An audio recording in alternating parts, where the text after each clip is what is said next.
கர்த்தராகிய இயேசு கிறிஸ்துவின் நாமத்திற்கு மகிமை உண்டாகட்டும். பிரியமானவர்களே, இந்த நாளில் இந்த இயேசுவோடு பேசுவோம் வாருங்கள் என்ற நிகழ்ச்சியில் ஆண்டுடைய வார்த்தையை சேனைகளின் கர்த்தர் என்கிற தலைப்பின் அடிப்படையில் உங்களுக்கு தொடர்ச்சியாக வேத வசனங்களை ஆராய்ந்து பார்த்து அதிலுள்ள சில முக்கியமான காரியங்களை நீங்கள் அறிந்து கொள்வதற்கும், இந்த தேவனை புரிந்து கொள்வதற்கும், இந்த தேவனை அனுபவிப்பதற்கும், அதன் மூலம் வருகிற ஆசீர்வாதங்களை பெற்றுக்கொள்வதற்கும் இந்த வார்த்தைகளை உங்களுக்கு அறிவித்து கொண்டிருக்கிறோம். இன்றைக்கும் ஒரு வார்த்தை என்னவென்றால், சேனைகளின் கர்த்தர் அப்படின்னு சொல்கிறோம் பாருங்களேன். அப்போ சேனைகளின் கர்த்தர் என்பது அவருடைய நாமம். நாமம் என்றால் என்ன? பெயர். ஆண்டவருக்கு, இந்த கர்த்தருக்கு, இந்த தேவனுக்கு, இந்த உலகத்தை படைத்த இறைவனுக்கு, சர்வ சிருஷ்டிகராகிய அவருக்கு பல பெயர்கள், ஒரே ஒரு தேவன்தான் பல பெயர்களை வைத்து அழைக்கப்படுகிறார். அதெல்லாம் விவரித்து சொல்ல இது நேரமில்லை. அந்த தலைப்பின் அடிப்படையில் பேசும்போது உங்களுக்கு சொல்லுவோம். ஏன்னா இது ஒரு கடலிலும் ஆழமானது. கடலாவது பெருசாக நீங்கள் பார்ப்பீங்க, ஆனால் இது ஒரு சின்ன புத்தகம் போல தான் இருக்கும். கடலை விட இதில் ஆழம். வெறும் வார்த்தை தான் இது. இதற்குள்ளே சர்வ வல்லமையுள்ள மகத்துவம், வல்லமை, ஆசீர்வாதங்கள், தெளிவு அவ்வளவும் அடங்கியிருக்கிறது இதற்குள்ள. இதை ருசிக்கிறவர்களுக்கு தான் இந்த மகத்துவம் விளங்கும். எனவே அவருக்கு பெயர், அந்த பெயர் ஒன்று என்ன? சேனைகளின் கர்த்தர் என்பது. ஏசாயா 48 அதிகாரத்தின் 2 வசனம். முதல் 2 வசனங்களை கூட படிக்கிறேன். இஸ்ரவேல் என்னும் பெயர் பெற்று யூதாவின் நீரூற்றிலிருந்து சுரந்தவர்களும் கர்த்தருடைய நாமத்தின் மேல் ஆணையிட்டு உண்மையும் நீதியும் இல்லாமல் இஸ்ரவேலின் தேவனை அறிக்கை இடுகிறவர்களுமான யாக்கோபின் வம்சத்தாரே கேளுங்கள்.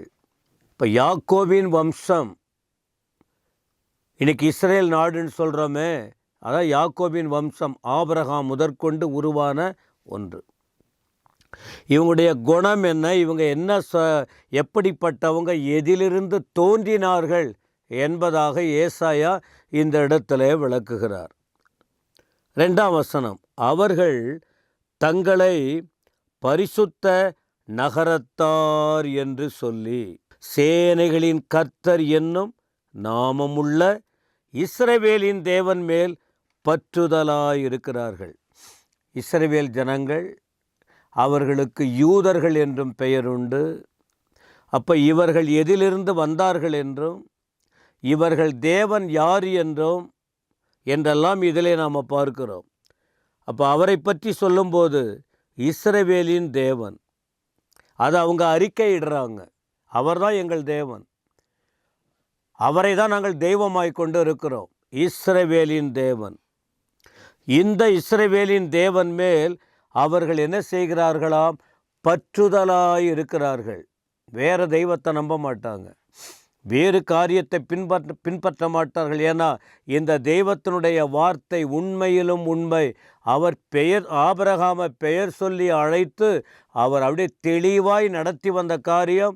அதை போல் அவர்கள் வேறு ஒன்றையும் கண்டதில்லை. அதனால்தான் இன்றைக்கு கூட இஸ்ரவேல் தேசத்தில் அவ்வளவு வைராக்கியமாக யூதர்கள் இருப்பதற்கு காரணம், அவர் இஸ்ரவேலின் தேவன். சொந்த நாட்டையும் விட்டு கொடுக்க மாட்டாங்க, சொந்த தெய்வத்தையும் விட்டு கொடுக்க மாட்டாங்க. ஏன்? இந்த வேதத்தில் அவரை பற்றி தெளிவாய் சொல்லப்பட்டிருக்கிறது. அப்போ இதில் உள்ள ஒரு வார்த்தை என்ன? சேனைகளின் கர்த்தர் என்னும் நாமம் உள்ளவர். அப்போ அவருக்குன்னு ஒரு பெயர் இருக்கு. இதை இப்போ இந்த சேனைகளின் கர்த்தர் யாருன்னு சொன்னால் இவரை பணிந்து கொள்ள வேண்டுமா? இன்றைக்கி அந்த இஸ்ரவேல் ஜனங்கள் பணிந்து கொள்கிற விதம், இந்த இசைகளை வாசித்து, அவர்கள் பாடல்களை பாடி, இப்போது இந்த மீடியாவிலலாம் வருவதை நீங்கள் பார்க்க முடியும். இஸ்ரேல் நாட்டில் அந்த ரொம்ப அதை கேட்கறதுக்கே உங்களுக்கு அவ்வளோ சந்தோஷமாக இருக்கும், அவ்வளவு இனிமையாக இருக்கும். அவ்வளவு ஆசையாக இருக்கும். அது அந்த அவங்க போடுற வஸ்திரம், அவர்கள் அப்படியே தாழ விழுந்து பணிந்து கொள்ளும் முறை ரொம்ப ஆச்சரியமாக இருக்கும். ஏன்னா அந்த தேவன் அப்படிப்பட்டவர். அதை தான் 1 சாமுவேல் 1:3 சொல்லுகிறது. சீலோவிலே இருக்கிற ஆலயத்தில் அங்கே எல்கானா, அன்னாள், பெனினாள் என்கிற குடும்பம் வருஷத்துக்கு ஒரு முறை அந்த பரிசுத்த நகரம் என்று அழைக்கப்படுகிற ஆலயம் இருக்கிற அந்த இடத்திலே போயிட்டு ஆண்டவரை பணிந்து கொள்வார்கள். இப்போ சேனைகளின் கர்த்தருடைய நாமம், சேனைகளின் கர்த்தர் என்பது அவருடைய நாமம். இப்போ இந்த பெயரை அறிந்தவர்கள், அறிக்கையிடுகிறவர்கள் என்ன செய்வார்கள்? அன்றைக்கு ஆலயம் இருக்கிற இடத்திற்கு போய் ஆண்டவரை பணிந்து கொள்வார்கள். அப்போ இதை நம்ம பார்க்கும்போது இன்றைக்கும் இந்த சேனைகளின் கர்த்தர் என்கிற அவருடைய நாமம், ஆனால் இன்றைக்கு இயேசுவின் நாமம் வானத்துக்கு கீழே பூமிக்கு மேலே எல்லாரும் ரட்சிக்கப்படுவதற்கு, விடுவிக்கப்படுவதற்கு, ஆரோக்கியம் பெறுவதற்கு, ஆசீர்வதிக்கப்படுவதற்கு, பரலோகத்துக்கு செல்லுவதற்கு இயேசு என்னும் நாமமே கட்டளையிடப்பட்டிருக்கிறது. அப்போ இந்த ஆண்டவரை பணிந்து கொள்ள வேண்டும். யோசுவா 23:14-15 படித்து பாருங்கள். அந்த தேவனை சேவிக்க வேண்டும், ஆராதிக்க வேண்டும் என்று குறிப்பிடுகிறார். ஏசாயா 45 21 பார்க்கும்போது, அவர்தான் தேவன், இந்த சேனைகளின் கர்த்தர் என்னும் நாமம் உள்ள அவர்தான் தேவன், வேறு தேவன் இல்லை என்று வேதத்தில் எழுதியிருக்கிறது. அதனால் இந்த தேவனை யோசுவா 21:45 பாருங்க. யாரெல்லாம் இந்த சேனைகளின் கர்த்தரை அறிந்து அவர் நாமத்தை அறிக்கையிட்டு வாழ்கிறார்களோ அவர்கள் வாழ்க்கையில் கர்த்தருடைய வார்த்தை சொல்லுகிறபடியே எல்லாவற்றையும் அவர் நிறைவேற்றி முடிப்பார். அவர் சொல்லுவார், அவர் செய்து முடிப்பார். அப்போ இதை கேட்கிற அருமையானவர்களே, எத்தனையோ பேர் இருக்குது, கோடிக்கணக்கான பெயர்கள் இருக்குது. ஆனால் வேத வசனத்தின்படி இயேசு என்னும் நாமம், அன்றைக்கு இஸ்ரவேல் ஜனங்கள் சேனைகளின் கர்த்தர் என்னும் நாமத்தோடு இன்னும் பல நாமங்களை அறிந்து அவர்கள் படிந்து கொண்டார்கள், பற்றி கொண்டார்கள்.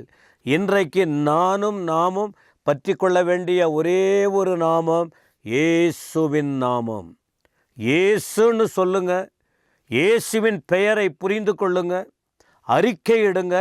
உங்கள் வாழ்க்கையில் விடுதலை கிடைக்கும், சமாதானம் கிடைக்கும், பரலோகம் கிடைக்கும், பாவ மன்னிப்பு கிடைக்கும், எல்லா நன்மையும் கிடைக்கும். அந்த இயேசுவின் நாமத்தில் தான் மகிமையான காரியம் நடக்கும். அதை புரிந்து செயல்படுங்கள். கர்த்தர் உங்களை ஆசீர்வதிப்பாராக. ஆமென்.